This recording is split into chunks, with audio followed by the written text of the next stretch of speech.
A long time ago, on an island far, far away, a descendant of samurai got really into American westerns, launched a film revolution, and planted the seeds for the epic space opera, Spaceballs. Star Wars. This is the story of how Star Wars came to be. Relax, it's not a prequel. Let's rewind.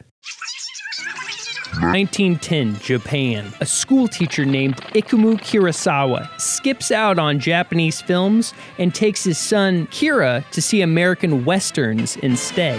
Like John Ford films and shit. In addition to a steady diet of American westerns, Akira also watches silent films. You see, at the time, silent films were still popular in Japan, largely due to this little guy, who is called a benchi, which is basically a dude in Japanese silent cinema who stands next to the screen and narrates the entire film. What I would find annoying was apparently really popular, and Akira's brother was a benchi. Let's fast forward to 1940. Akira enters the film industry by writing an essay that eviscerates Japanese films from his more Western-oriented perspective. Essay's got balls, brass balls, and Akira starts climbing the slippery rungs of the film industry ladder, finally working his way up to director. But he still can't really make the films that he wants, because at the time, Japan is at war with pretty much everybody. Kurosawa's scripts are far too Western to be approved during wartime. Pressured by the studios, Akira pulls a Leni Riefenstahl. He makes a few so-so war films that are pretty much propaganda. And when he finally makes a samurai film on his own that gets past wartime censors, Japan goes and loses the war. Classic history move. And American occupation in Japan begins, which includes the Civil Censorship Detachment. This bans 31 different topics for movies. Number 31, any form of imperial propaganda, which means no samurai films. Let's hop over to Hollywood for a second. They're in their golden age. Studios are huge. They're stamping out movies like an assembly line, and they're making money like it's nobody's business. Because all the studios are what's called vertically integrated, which means they control the production, distribution, and exhibition of all the films.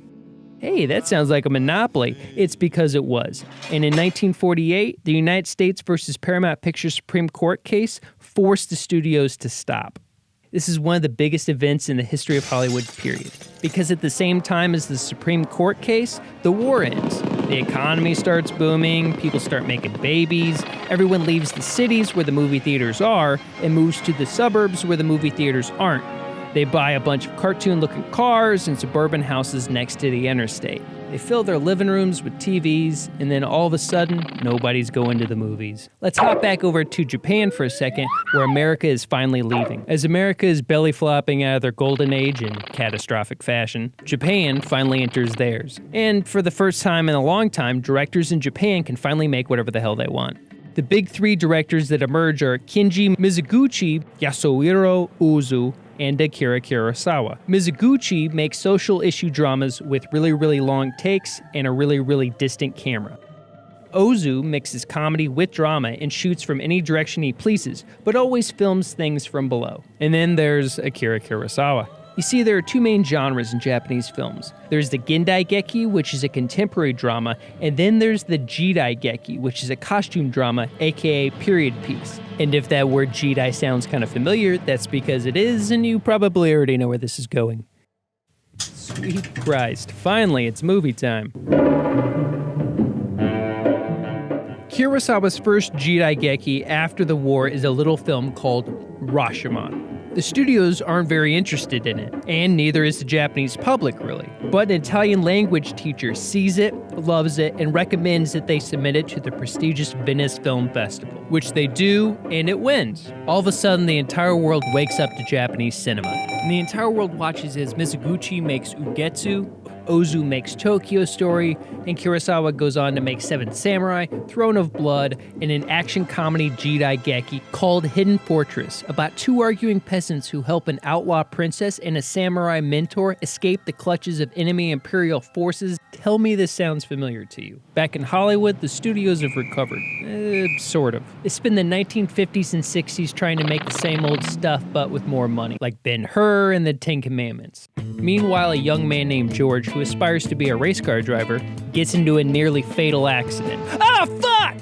and quickly disavows the sport. Instead, he takes up filmmaking, goes to film school, learns about Godard, Fellini, Eisenstein. Then one day his friend John Milius, the Walt of Hollywood screenwritten work, such as Dirty Harry and Apocalypse Now, takes George to a screening of Akira's Seven Samurai. And because Akira grew up on the same westerns and silent films that George was just now discovering, young George Lucas falls in love. It's important to remember at this time that film school wasn't a thing, because the way to move up in old Hollywood was apprenticing in the studio system, not watching old foreign movies and actually studying filmmaking. But Hollywood needed something new at this point. Into Francis Ford Coppola, Martin Scorsese, Steven Spielberg, and George Lucas, aka the movie brats. They were film school educated, they were young, they were radical, they were everything new that Hollywood, most importantly young audiences, were looking for. Studios start throwing them more and more money and more independence. They're making it rain till flowers come up. Coppola makes The Godfather. Scorsese makes Taxi Driver. You talking to me? And Spielberg makes Jaws, the story of a man on a quest to find a bigger boat. You're gonna need a bigger boat. Meanwhile, George Lucas starts babbling about an idea for a space opera. Space opera. Cuckoo. Anywho, where does he look for inspiration? Kurosawa. He names his samurai Jedi after Jedi Geki. Models Darth Vader and the Stormtroopers after samurai armor. Models Yoda after Kimbai Shimada from Seven Samurai. The cantina scene after a scene from Yojimbo. And where was it that the rebels were hiding? The rebels' hidden fort. Even the Star Wars wipe actually comes from Kurosawa.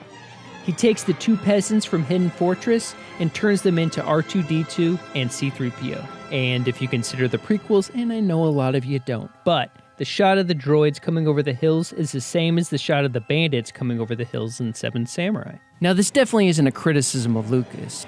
Inspiration and homage is the name of the game in film and art, and Samurais in Space is probably the coolest pitch idea ever, but the point is, we've only scratched the surface of the bizarre cultural collision that is Star Wars. And we rambled through the history of Hollywood and Japan, proving that films aren't just stories in a vacuum. They're global conversations about countries, wars, atom bombs, car crashes, samurais, boats, organized crime, unorganized crime, easy riders, a sled, lovers good and bad, and, well, you get it. Welcome to school.